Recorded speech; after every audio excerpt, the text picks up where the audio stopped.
While crying hysterically, I gave the guy my wallet. I just sat on my floor and hugged my knees and told him, through my tears, to take whatever you want. He hesitated, looked down at me. He dropped my wallet and sat down beside me. Immediately, he began to comfort me. He began to apologize. He put my TV back on the table and told me it wasn't damaged. He told me that he lost his job and that his mom needed medicine that he couldn't afford and that they were homeless.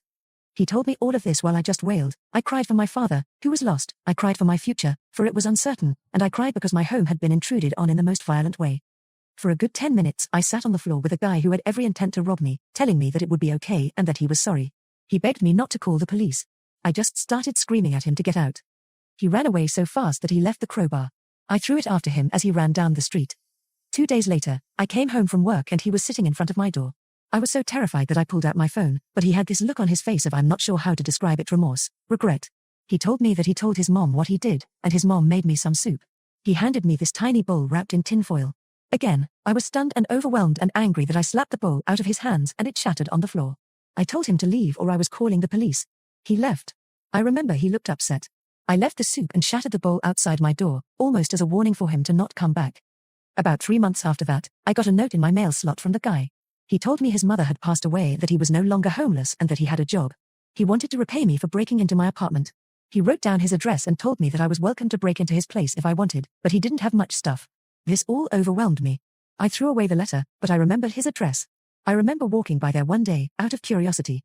It was a ratty apartment building across the city. He was walking up to his room and he saw me. He waved.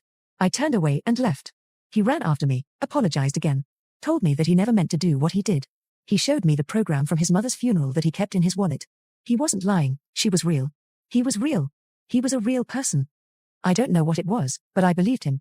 We slowly began to grow together as people. I can't describe it. After a year of maintaining communication and learning about who he was, he enrolled in a local community college and began taking courses to earn credits before applying to university. I helped him study for his history class a lot. He's great at math and science, though. I never invited him over to my apartment, however. No matter how much I got to know him, I was still afraid of him. And he knew that. He knew that I couldn't trust him. But tonight, we went out for coffee because he said he had an exam in his World Civ class. When I got there, he said he forgot his book. We just talked for a bit, we laughed, and then he told me he wanted to cook for me. On a whim, I decided to invite him to my apartment. After picking up some things from the grocery store, he came over. I was so nervous that I was shaking. He noticed, he squeezed my hand, and then he made dinner. It was amazing. We talked, we laughed, we sat on the floor and watched a movie on the TV he tried to steal. We made jokes about it. And then he told me that he missed his mom. I gave him a hug. Then he left. I don't know what I feel, but I do know that I can't give up on people anymore. Some people just have the shit end of life. Maybe things have a way of working themselves out. And I miss my dad, too.